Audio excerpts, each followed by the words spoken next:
Olá! Nesse vídeo educativo abordaremos alguns pontos importantes para que você conheça a doença hanseníase, como o que é hanseníase, qual o seu meio de transmissão, como uma pessoa pode ter hanseníase, como é feito o diagnóstico da hanseníase e quando devemos suspeitar de um caso de hanseníase. Então você sabe o que é hanseníase? A hanseníase é uma doença crônica infectocontagiosa causada por uma bactéria chamada Mycobacterium leprae, que infecta principalmente os nervos e a pele, mais especificamente as células de Schwann, que são células que cobrem os nervos com a função de melhor conduzir as nossas sensações por meio deles.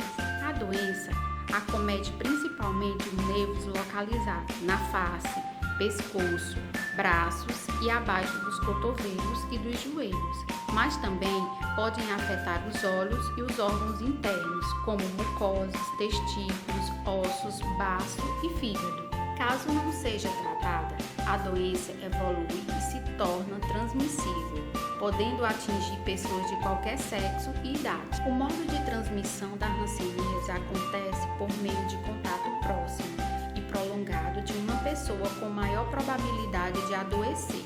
Qualquer pessoa pode ter hanseníase, porém, pessoas que têm um contato próximo com quem tem hanseníase, como aqueles que moram com pessoas que têm a bactéria, mas não fizeram o tratamento, têm maiores chances de ter a hanseníase. Porém, isso não descarta o fato de que qualquer pessoa pode ter hanseníase, já que a bactéria não diferencia idade ou sexo. Sendo assim, idosos, adultos, crianças, homens e mulheres podem ter a doença. É importante também que as pessoas que possuem contato próximo com quem tem hanseníase verifiquem se possui alguma dose da vacina BCG, pois o uso da vacina BCG em pessoas suscetíveis a terem hanseníase mostra-se capaz de oferecer alguma proteção, podendo ser uma opção na prevenção da doença. A bactéria é transmitida pelas vias respiratórias, ou seja, pelo ar e não por objetos usados por quem tem a doença. Apesar disso, acredita-se que a maioria da população tem defesa natural contra a bactéria Mycobacterium leprae. Sendo assim, grande parte das pessoas que têm contato com o bacilo da hanseníase não adoeceram. Sabe-se que a susceptibilidade para a contaminação pela bactéria Mycobacterium leprae tem influência genética. Desse modo, familiares de pessoas com hanseníase possuem maior chance de adoecer. Com base em seus sinais e sintomas, é possível suspeitar ou mesmo identificar um caso de hanseníase.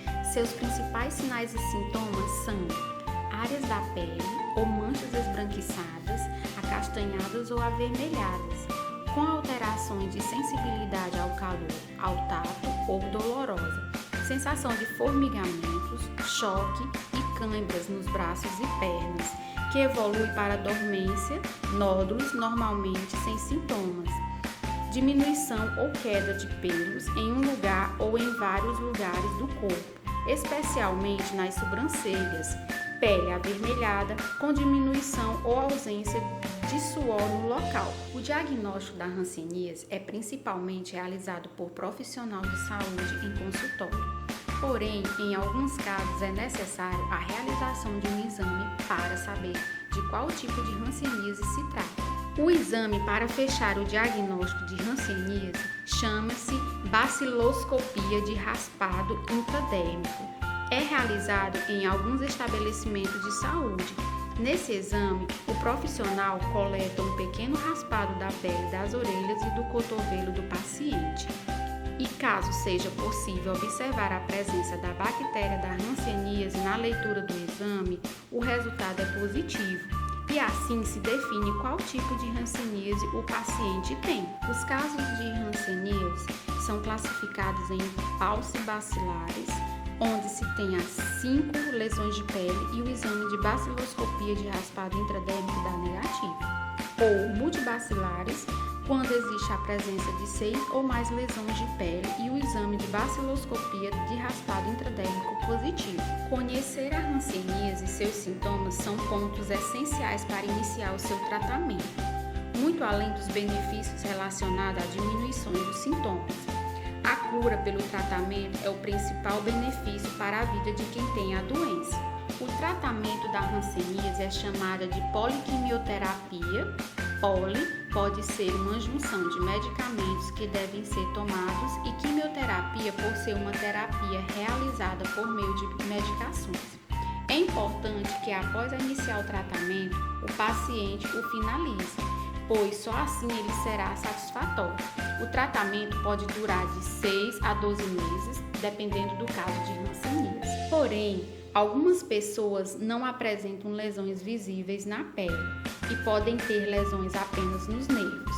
Para melhor compreensão e facilidade para o diagnóstico, o olhar clínico e conhecimento quanto aos sinais e sintomas iniciais da hanseníase é essencial. Apesar de ser uma doença antiga, a hanseníase ainda atinge muitas pessoas, desde crianças a idosos, e ainda se tem muito preconceito com as pessoas que têm a doença, pensando-se que ela pode ser transmitida somente pelo toque. Como já foi dito aqui, a hanseníase só pode ser transmitida por via aérea, pelo ar. Sendo assim, conhecer sobre as principais características dessa doença se torna importante no que se refere ao esforço para seu controle. Diminuição dos preconceitos voltado a quem tem a doença e para evitar a sua propagação. Esperamos que as informações repassadas nesse vídeo sejam de grande utilidade para você. Até mais!